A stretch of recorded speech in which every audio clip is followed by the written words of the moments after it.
Hello tout le monde, on se retrouve pour une nouvelle vidéo et aujourd'hui on va tester la ponceuse que j'ai achetée sur AliExpress.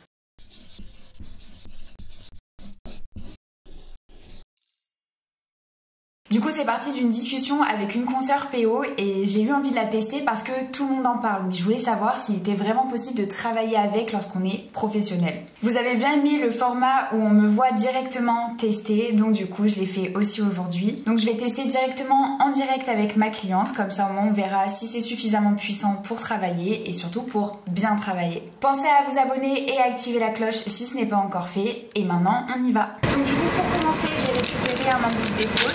En ce moment j'utilise des grains violets, c'est hyper bien et comme je sais que cette ponceuse va être largement moins puissante que celle que j'utilise d'habitude, il vaut mieux un grain plus fort. Donc je la mets à l'intérieur. Donc du coup déjà j'ai juste envie de vous montrer à quel point elle est belle. Moi qui suis pas trop girly et qui aime pas trop les trucs de couleur, là pour le coup je la trouve suffisamment sobre pour la trouver jolie et du coup hâte de tester. Donc pour monter le nombre de tours minutes ça se fait directement sur ce bouton et il y a le mode forward et reverse. Donc c'est directement indiqué sur l'écran, il y a le F pour forward, donc c'est très bien, je vais faire une dépose, donc c'est comme ça que je vais commencer. D'avance je vais me mettre à 35 000 tours minutes parce qu'elle est vraiment pas ultra puissante et que j'ai vraiment peur de ne pas arriver à déposer. Donc là je la garde bien à côté de moi parce que le fil n'est pas extrêmement long et au-delà de ne pas être long, comme elle est portable, elle bouge si je suis trop loin. Donc c'est parti, je commence la dépose. Donc je tape Ali. Bon du coup d'avance, il faut se dire quand même que là je suis à 35 000 tours minutes et pour autant je vois pas tout de suite l'ongle dessous. Je mets du temps à enlever l'épaisseur que j'ai mise la dernière fois. Donc bon, c'est pas sur ça qu'on va gagner du temps quoi. Sachez aussi que quand le nombre de tours minutes en fait il n'est pas suffisamment haut, c'est pas forcément dangereux, mais par contre vous allez simplement mettre beaucoup plus de temps à faire ce que vous avez à faire.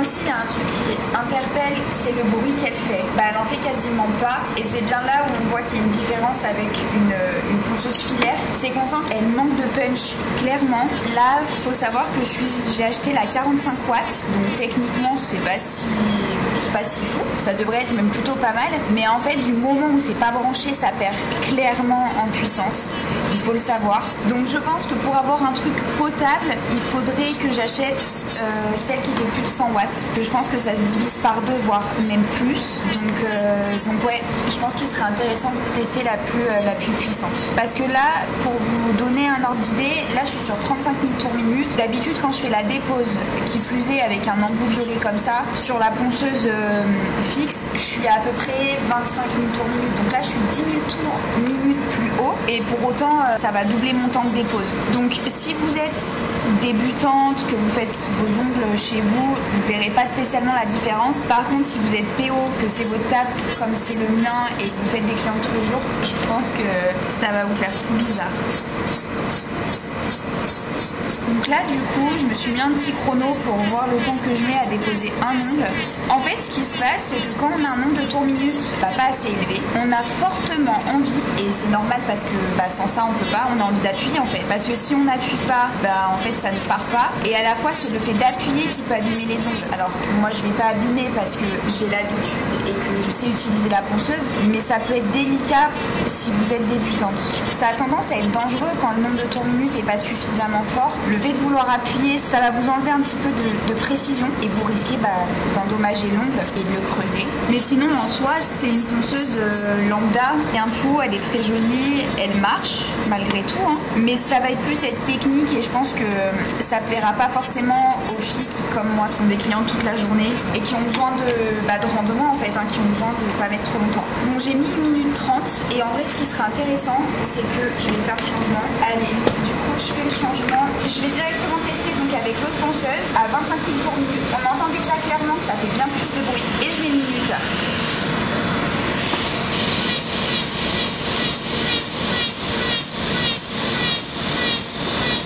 Donc là c'est normal que vous n'ayez pas l'impression que la couleur parte parce qu'en fait c'était un gel directement teinté. Donc j'ai fait la construction avec du teinté donc ça s'enlève pas comme la couleur. y a un petit décollement, donc ça va me faire perdre un peu de temps. Ça nous permettra quand même de comparer. Mais j'ai quand même l'impression de passer beaucoup moins de temps sur l'ongle.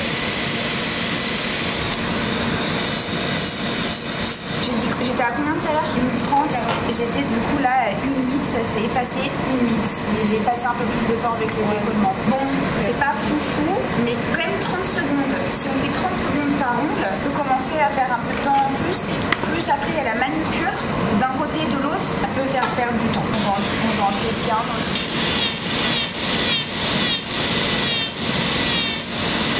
Déjà au bruit, rien à voir. Mon autre, l'avantage, c'est qu'elle est silencieuse.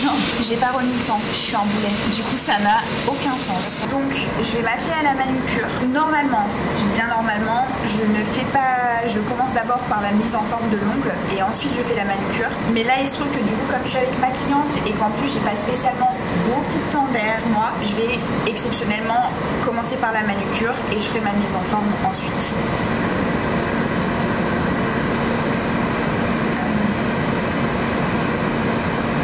L'avantage que j'ai là, c'est que, ou l'avantage ou le désavantage pour la vidéo, du coup, je ne sais pas, mais ma cliente n'a pas spécialement énormément de peau à retirer, même à soulever. Là, franchement, elles sont déjà même presque soulevées. Aussi, il faut savoir que ça fait quand même un moment qu'on se voit. Au fur et à mesure, toutes les 4 semaines, on refait les ongles environ, et en fait, au bout d'un moment, les peaux ne repoussent plus comme elles repoussaient avant, puisqu'elles sont toujours traitées. C'est aussi tout l'avantage, c'est qu'après, on a des belles cuticules, même quand elles repoussent et que du coup, elles commencent à grimper sur l'ongle et tout ça. On connaît la suite. C'est pas très joli, mais par contre, ça reste toujours propre, même quand ça repousse, quand on fait de la manucure. Et surtout quand c'est bien fait. Donc, j'insère. Par contre, du coup, l'avantage, elle est hyper fluide. Pour le bouton, il est hyper fluide à tourner, contrairement aux autres ponceuses. Ça, je pense que c'est propre à certaines marques. Alors, normalement, je me mets à presque 20 000 tours. Franchement, je vais me mettre à 30. Donc, je suis bien en forward. Et c'est parti.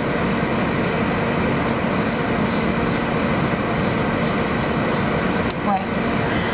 C'est super quand on n'a pas l'habitude. Là, il faut imaginer que, je sais pas si ça se verra à la caméra, là, pour la plupart d'entre vous, vous aurez déjà vu plusieurs fois mes vidéos et vous savez comment je travaille et tout ça. Mais là, j'ai l'impression d'être au ralenti. C'est-à-dire que ça... c'est horrible. Déjà, je vais me mettre à 35.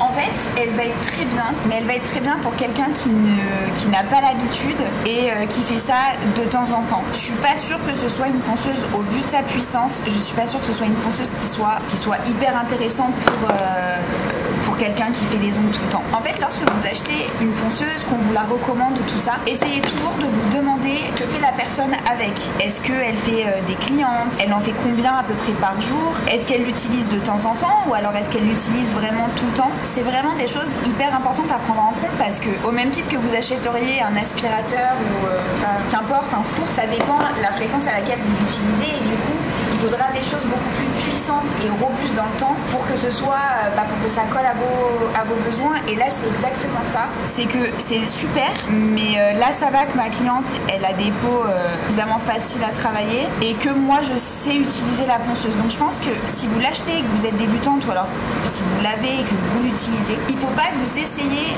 faut pas essayer d'appuyer, pas que vous ayez tendance à vouloir appuyer pour enlever les peaux qui partent pas. Il faut juste que vous insistiez un tout petit peu plus, mais sans appuyer.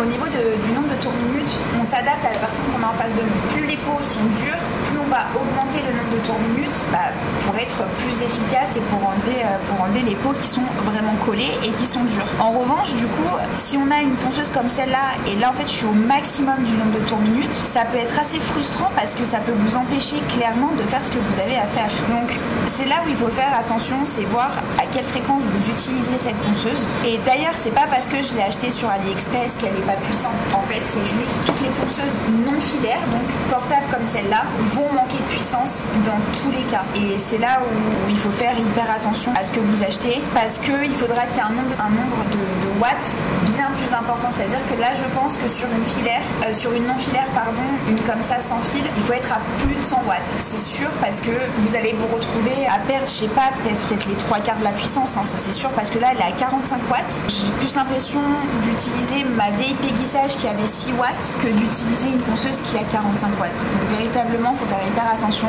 Même, vous voyez, pour gratter les peaux sur le côté, c'est pas... Disons que, encore une fois, pour quelqu'un qui fait ça de temps en temps, ça va. Pour quelqu'un comme moi qui fait de la manucure russe, qui a des clients, donc qui peut pas se permettre de passer tout son temps sur les ongles, ça peut être compliqué.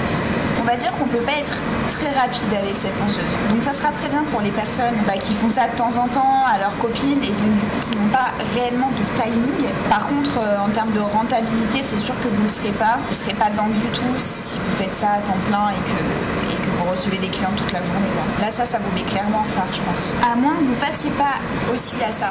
Si vous faites pas de manucure russe et que vous faites des manucures simples, par contre, c'est largement suffisant. Parce que là, moi, je galère à enlever les petites peaux qui sont sur le côté. Mais le repli proximal, il est hyper bien nettoyé.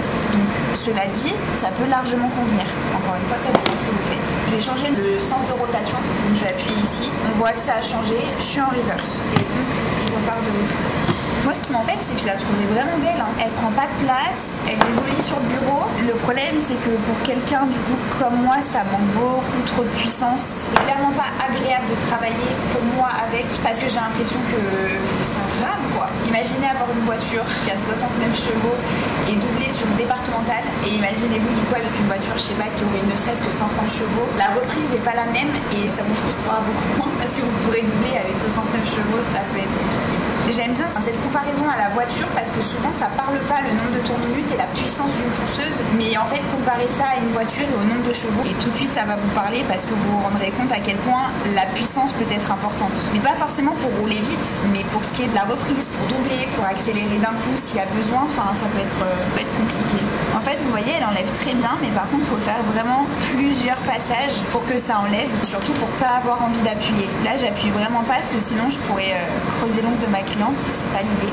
D'ailleurs dites-moi en commentaire si vous avez ce genre de ponceuse, que ce soit celle-là ou dans tous les cas une sans fil, la puissance qu'elle a, est-ce que vous ressentez? Parce que si ça se trouve c'est propre à moi, c'est peut-être que mon impression elle est vraiment que propre à moi et que vous arrivez grave bien à travailler avec. Mais après ce qui serait intéressant de savoir aussi, c'est est-ce que vous avez déjà travaillé avec des ponceuses filaires qui ont plus de 60 watts.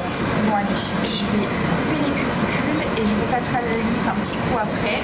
Bon, pour celles qui ont déjà vu la vidéo avec Théo quand je lui fais les ongles, vous avez remarqué, ma cliente elle a pas fait un bruit. Elle est normale, genre moi là je l'ai en face de moi, elle est totalement normale, elle ne sent rien. Bon du coup pour couper ça va, c'est assez simple, mais je sens qu'il reste des petites peaux quand même dessous. C'est pas très agréable de couper, mais je vais repasser un coup dans tous les cas après. Comme ça je serai sûre que ma manucure elle sera top. Mais bon en soi, je vais vous montrer, c'est déjà nickel, hein. 2-3 détails près si après vous connaissez mon travail. Donc vous voyez,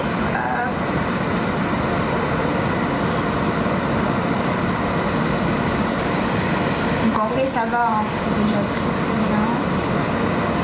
Le seul truc sur lequel je galère, c'est qu'il y a des petites peaux très sèches sur les côtés et que j'ai du mal à les enlever avec la ponceuse. Je vais repasser un moment et voir si j'arrive un peu mieux. En fait, c'est difficile de lisser les peaux parce que le tourne-minute est pas assez fort. Du coup, le grain il fait pas tout à fait son effet. Il le fait bien, mais pas assez profondément. Allez, j'échange et c'est parti. Donc, par contre, l'avantage, c'est que contrairement à d'autres ponceuses, quand on l'éteint, elle reste pas en veille. Il n'y a pas un bouton on-off dessus où du coup on l'éteint. C'est qu'on l'allume et dès qu'on l'éteint, vous voyez, l'écran il est totalement noir. Alors que les autres restent en veille en fait. Ça fait pas le même bruit selon les ampoules. On note, parce que là elle fait plus de bruit que tout à l'heure.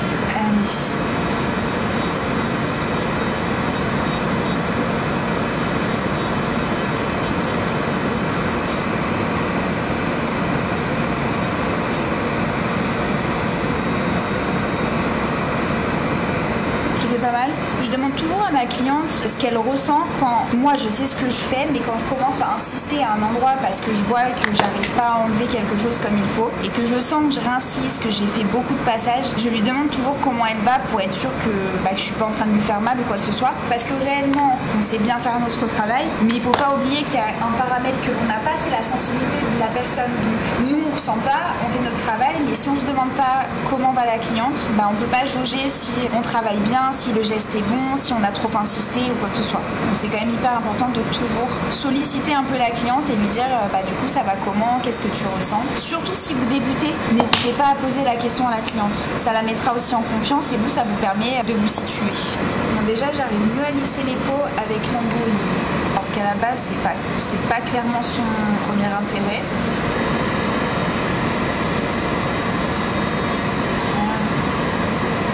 Allez, du coup je rechange de sens de rotation.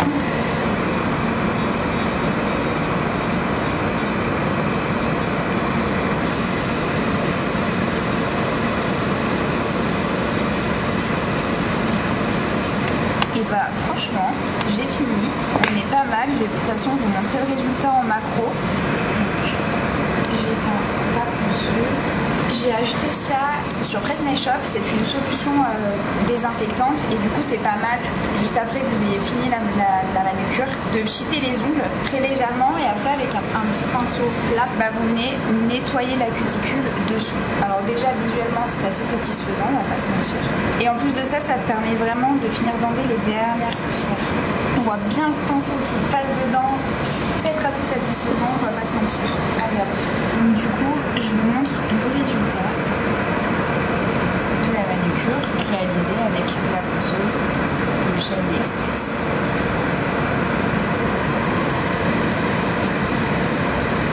Bon, du coup ce crash test est maintenant terminé, j'espère qu'il vous a plu. Bon, je vous ai déjà donné mes impressions pendant la vidéo. C'est une ponceuse, c'est très bien si vous n'avez pas beaucoup de personnes à faire, si vous n'êtes pas trop dans la technique et surtout que vous faites pas de la manucure russe. Je trouve que ça fait perdre quand même énormément de temps. Le nombre de tours minutes est quand même au maximum, donc ça veut dire que je peux pas aller au-delà alors qu'en fait techniquement j'ai qu'une envie, c'est ça. C'est un peu frustrant, surtout quand on a l'habitude de déjà travailler avec des ponceuses qui sont bien plus puissantes. Faut savoir que ma JD, elle a quand même 120 watts.